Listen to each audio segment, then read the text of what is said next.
अस्सलाम वालेकुम दोस्तों, उम्मीद करता हूँ कि आप सब खैरियत से होंगे। मैं हूँ doctor Sajid Abbas, DVM UVAS Lahore bronze medallist, और आप देख रहे हैं LAD and DVM vet tech guide channel.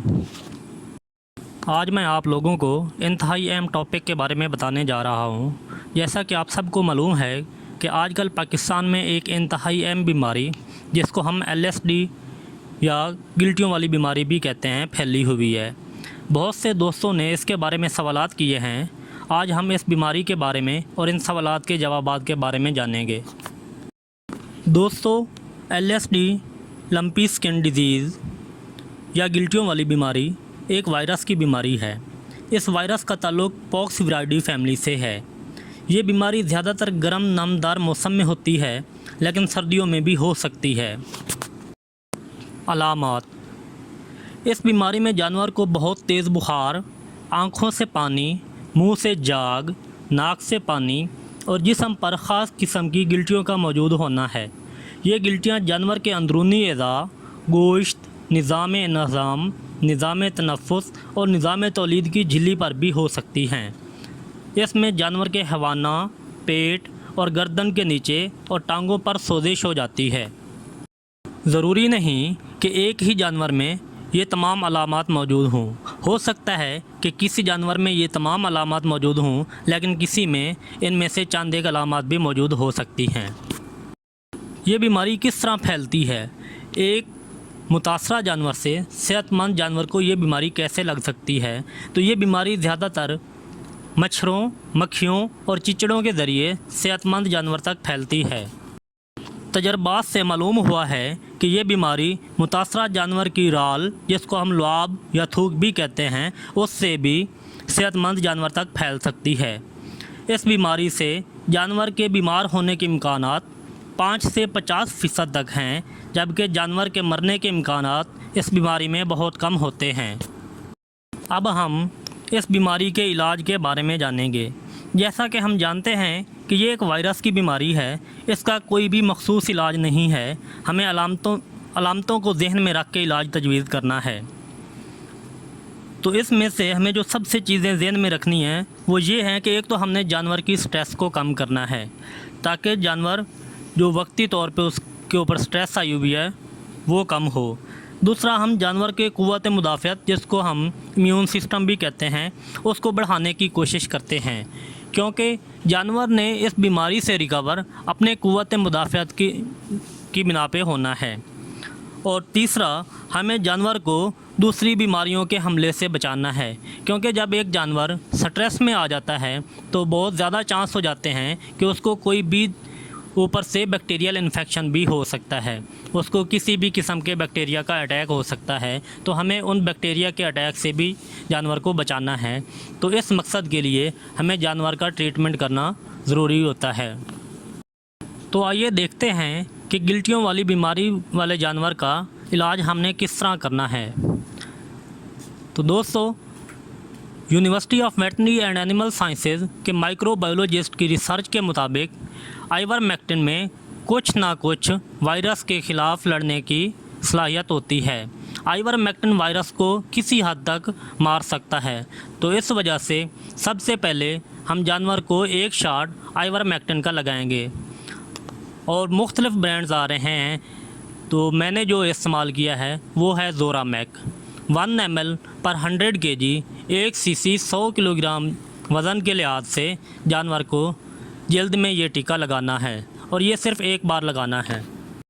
जानवर को बहुत ज़्यादा बुखार हो तो बुखार को कम करने के लिए आप फ्लोनिक्सिन मैग्लोमिन, जो कि लॉक्सिन या फिर ट्राईक्योर के नेम से भी आ रहा है, आप लोगों ने लॉक्सिन या ट्राईक्योर को 2 cc 45 किलोग्राम वज़न के लिहाज से गोश्त में 3 से 5 दिन तक लगाना है। जानवर को दूसरी बीमारियों के हमले से बचाने के लिए आप लोगों ने एंटीबायोटिक का इस्तेमाल करना है। तो एंटीबायोटिक के लिए हमें प्रोकेन पेनिसिलिन और बेंजाइल पेनिसिलिन, जो कम्बिनेशन में आ रही हैं, ये इस्तेमाल करनी चाहिए। एंटीबायोटिक आप कोई भी इस्तेमाल कर सकते हैं, ये आप लोगों की अपनी चॉइस है, क्योंकि एंटीबायोटिक ने ऊपर से दूसरी बीमारियों के हमले से बचाना है। एंटीबायोटिक ने इस बीमारी के ख़िलाफ़ अपना कोई काम नहीं करना, इसलिए आप अपनी मर्ज़ी से कोई भी एंटीबायोटिक लगा सकते हैं, लेकिन एंटीबायोटिक ब्रॉड स्पेक्ट्रम लगानी है ताकि वो बहुत सी किस्मों के जरासीम को कंट्रोल कर सके। तो हमें ज़्यादातर प्रोकेन पेंसिलिन और बेंजाइल पेंसिलिन के कम्बिनेशन को इस्तेमाल करना चाहिए। तो इस सिलसिले में हम कॉम्बीपेन इंजेक्शन लगाएंगे 3 से 6 ml 100 किलोग्राम वज़न के लिहाज से गोश्त में 3 से 5 दिन तक लगाएं। इसके बाद दूसरा बहुत अहम काम जानवर के क़ुव्वत मुदाफ़त को बढ़ाना है, तो उसके लिए हम विटामिन ई और सेलेनियम के सोर्सेज को इस्तेमाल करते हैं। तो विटामिन ई और सेलेनियम के सोर्स के लिए हम वी सेल इंजेक्शन इस्तेमाल करेंगे। तो वी सेल को आप लोगों ने 10 से 20 ml 200 किलोग्राम वज़न के लिए या इससे ज़्यादा के लिए इस्तेमाल करना है। अगर 200 किलोग्राम वज़न हो या इससे कम वज़न हो तो आप 5 से 10 ml वी सेल इंजेक्शन गोश्त में 3 से 5 दिन तक लगाएंगे। दोस्तों, इसमें ख्याल रखना है कि वी सेल की जो डोज़ है वो ज़्यादा ना हो, क्योंकि ये सेलेनियम जो है ये टॉक्सिसिटी भी कर सकता है। लंपी स्किन डिजीज़ या गिल्टी वाली बीमारी में मुतासरा जानवर की क़ुव्वत मुदाफ़त को बढ़ाने के लिए पाकिस्तान में LSD सीरम दस्तयाब है, लेकिन उसके कोई खातिर ख्वाह रिज़ल्ट नहीं देखे गए। जानवर की क़ुव्वत मुदाफ़त को बढ़ाने के लिए जो कि मुतासरा जानवर है, आप ऐसा एनिमल सेलेक्ट करें जिसको एक दफ़ा ये गिल्टी वाली बीमारी हो चुकी हो, मतलब उसको LSD की बीमारी हुई हो, लंपी स्किन डिजीज़ की, और वो जानवर रिकवर कर गया हो, वो जानवर सेहतयाब हो गया हो उस बीमारी से मुकम्मल तौर पर। तो आप उस सेहतयाब जानवर का खून लेकर बीमार जानवर में गोश्त में लगा दें, तो इससे जो बीमार जानवर है उसकी क़ुव्वत मुदाफ़त में इजाफ़ा होगा। सेहतमंद जानवर का खून लेकर जिसको गिल्टी वाली बीमारी हुई है और वो रिकवर कर गया है और वो सेहतयाब हो गया है, तो उसका खून लेकर आप बीमार जानवर के गोश्त में लगा दें। क्योंकि जानवर बीमारी की शदीद स्ट्रेस में होता है, तो जानवर की स्ट्रेस को कम करने के लिए हमें कोई ना कोई एंटी स्ट्रेस इस्तेमाल करना चाहिए। तो जानवर की स्ट्रेस को कम करने के लिए हम ज़्यादातर विटामिन सी का इस्तेमाल करते हैं। तो विटामिन सी के लिए आप एसी कार्ब पाउडर जो कि 100 ग्राम का सैशे आ रहा है वो इस्तेमाल करेंगे, और इस साशे को आप पानी में मिक्स करके जानवर को पिलाएँगे। ये साशे भी आप लोगों ने जानवर को 3 से 5 दिन तक पिलाना है, जब तक कि जानवर बीमारी की स्ट्रेस से बाहर नहीं आ जाता और जानवर सेहतमंद नहीं हो जाता।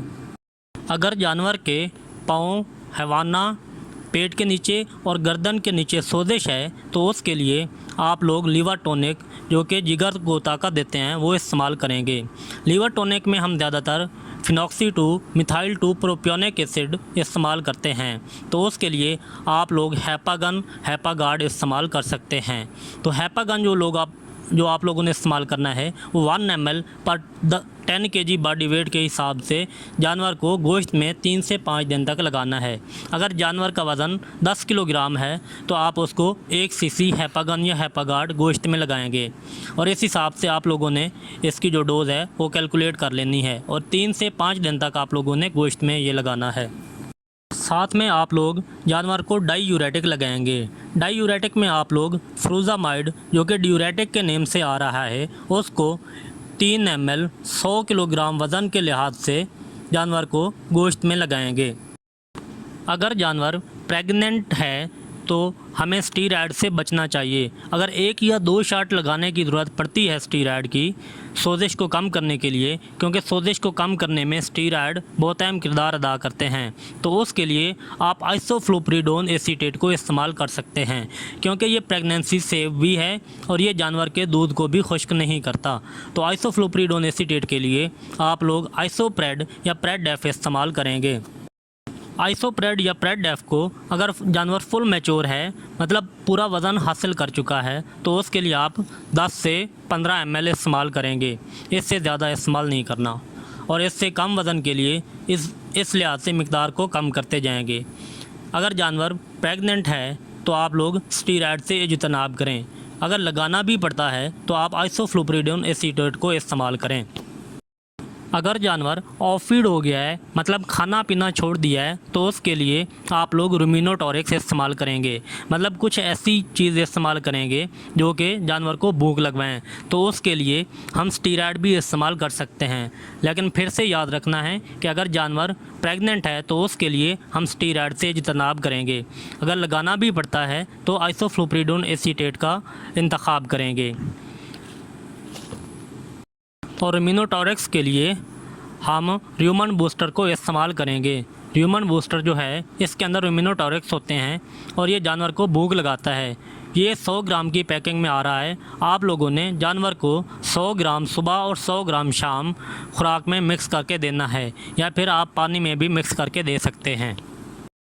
अगर एनिमल बहुत ज़्यादा ऑफ फीड हो गया है और उसमें डिहाइड्रेशन भी बहुत है, तो आप रिंगर लैक्टेट की ड्रिप में डेकाड्रान 4 से 5 इंजेक्शन और न्यूरोबियान 5 से 6 इंजेक्शन डालकर उसको आईवी लगा सकते हैं।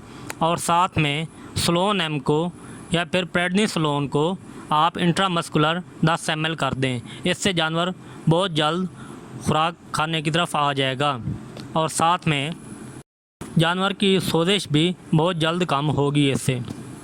दोस्तों, मैंने आप लोगों के साथ जो भी मालूमात शेयर की हैं, ये मेरी अपनी प्रैक्टिकली आजमाई हुई बातें हैं और मैंने काफ़ी दोस्तों के साथ इस ट्रीटमेंट प्रोटोकॉल को शेयर भी किया है और तमाम दोस्तों ने इस ट्रीटमेंट प्रोटोकॉल को बहुत सराहा है।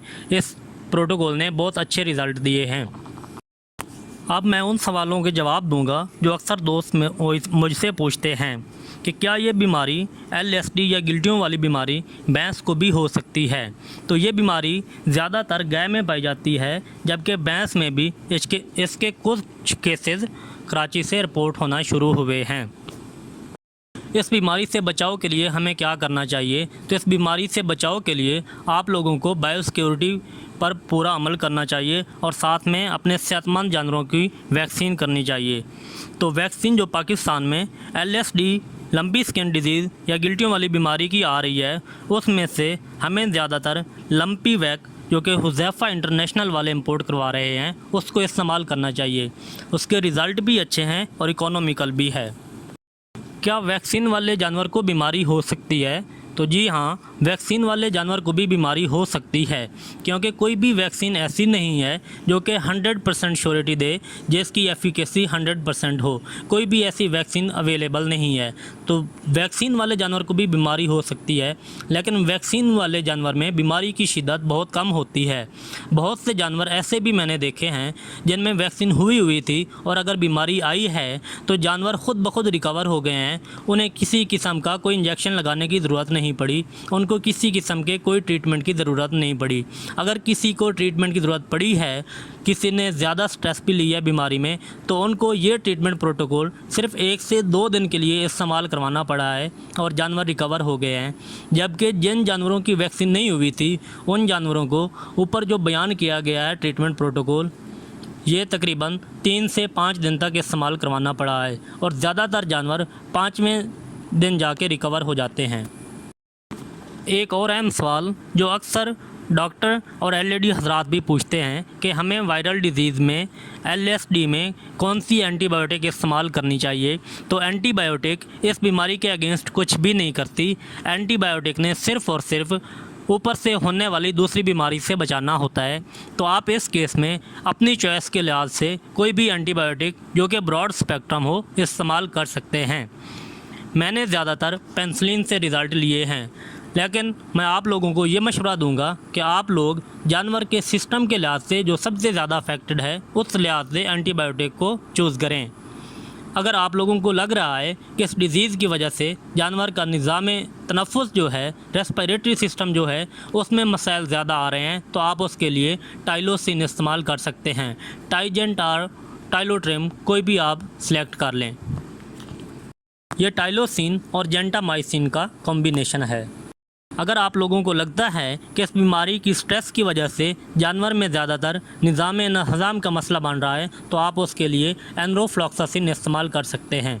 आप एंटीबायोटिक अपनी मर्ज़ी से कोई भी इस्तेमाल कर सकते हैं, क्योंकि एंटीबायोटिक ने ऊपर से होने वाली दूसरी बीमारी को बचाना है, जबकि इस बीमारी से जानवर की सेहतयाबी में एंटीबायोटिक का कोई अमल दखल नहीं है। दोस्तों, उम्मीद करता हूँ कि आप लोग इस बीमारी के बारे में काफ़ी हद तक जान चुके होंगे। अगर आप लोगों को मेरी ये वीडियो पसंद आई है तो कमेंट बॉक्स में कमेंट करना मत भूलें और अपने दूसरे दोस्तों तक भी इस वीडियो को शेयर करना मत भूलिएगा। दोस्तों, चैनल को सब्सक्राइब कीजिए और बेल आइकन का बटन लाजमी प्रेस कीजिए ताकि हर आने वाली नई वीडियो आप लोगों तक जल्द से जल्द पहुंच सके। शुक्रिया।